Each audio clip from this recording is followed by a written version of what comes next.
Hello, good day, everybody. It's Mr. Littlejohn, principal of Oropeza Elementary School, and I'm here with the great Mr. Allen, who is our speech and language pathologist who works with our students here at school.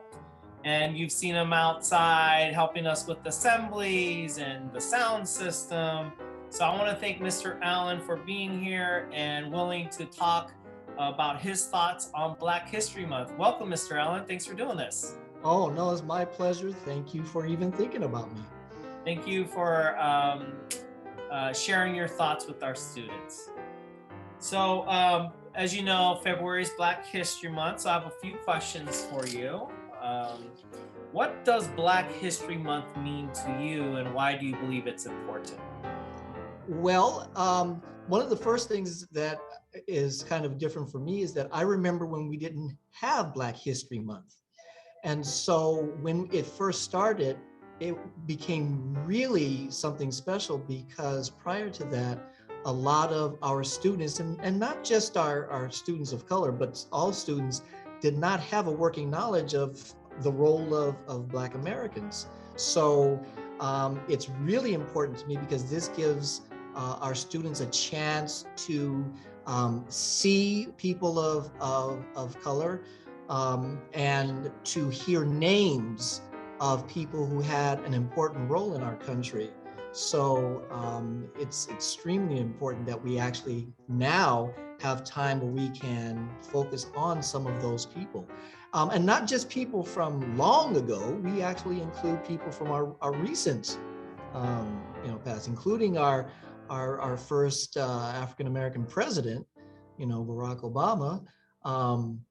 Not it may seem like it was a long time ago for some of our students, but not so long ago. So it's good that it keeps moving forward. Well, thank you for sharing that. And who inspired you or gave you strength? Is there someone you learned about that you can share with our students?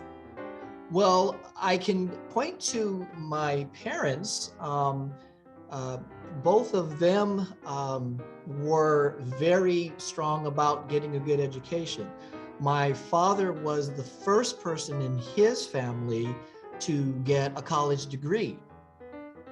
And my mother was among the first Black women in the state of California to get to become certified as a lab technician in the study of cells and tissues. So I was really fortunate to have that to look to. And so for them, going past high school and getting a college degree wasn't something to think about. It was expected, because they wanted to keep going with their children having education. So they were inspiration. But I got to tell you, for when I was in fourth grade, I did my first report on a woman named Marilyn McLeod Bethune. And I found out how important she was to education and how important she dedicated her life to education and making sure that students of color were properly educated. Because at the beginning, when we first stepped out of slavery and into freedom, it was not always separate but equal. And so not all of our students of color got good educations. And so she made it her life to her life goal to make sure students of all colors got good education. So she was an inspiration for me. And when I found out what she went through. And so that's why learning has always been important to me, no matter what you're learning. If your passion is music, okay, learn music. If your passion is science, learn science. And even if your passion is athletics, learn the athletics. It's not just important to play basketball, but find out why it's important for your physical development, why it's important for your hand-eye coordination. It's more to it than just throwing a ball into a hoop. And so even our accomplished athletes understand that when they get into the professional world and realize, oh my goodness, I still have to take care of myself. It's not just about fun and games. It's also about conditioning and things like that. So whenever you can learn, it's always good. And I am grateful that when you look at our school and our students in our classroom, it's so diverse. Not everyone's the same. And that's what's great. One of the great things about our school is we have many differences that we can learn from and get better from and grow as people. So thank you for sharing that. Mr. Allen, this might be a tough question to answer or to think about, but have you ever yourself encountered racism, and how did that make you feel if you have encountered racism?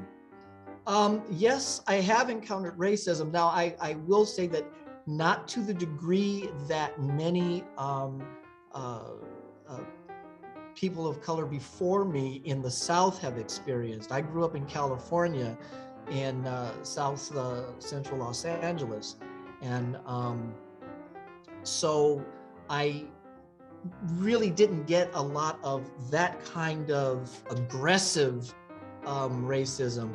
But no, I've been stopped driving through certain neighborhoods and simply just stopped because I was a Black man driving in that neighborhood.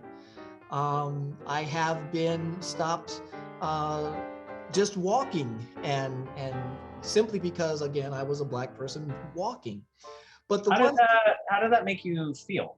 The very first time that it happened, I became angry, but it was my mother who told me, you know what, you never know where people are coming from. And a lot of times we like to jump to conclusions and label people because of some action that they've done. There are prejudiced people out there, and the best thing we can do is pray that they get some enlightenment and understand that you lose out on a lot through prejudice, because when you don't open your mind and your heart to understanding people who are different from you, then you lose the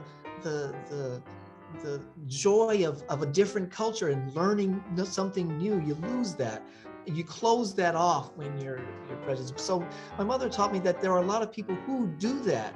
But what you can do when you encounter them is at least give them an opportunity to open up. Rather than lash out with anger, she taught me to find out, okay, why are you so angry? Why are, you've assumed that I'm this person to hate.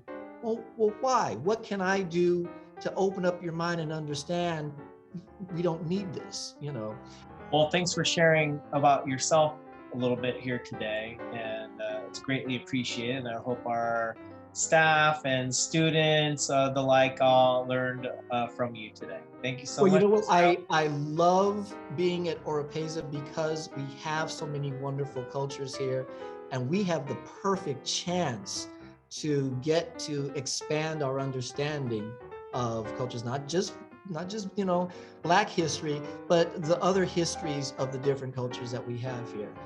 Love Oropesa. I love our students, and I'm thrilled that you gave me the opportunity to share this. Thank you, Mr. You. And we're looking forward to Women's History Month in March. We're looking forward to Hispanic Latino Month in April, and Asian American Pacific Islander Month in May. So thank you, Mr. Allen, for your time. Thank you, Mr. Littlejohn. All right, take care. Bye-bye. Bye-bye.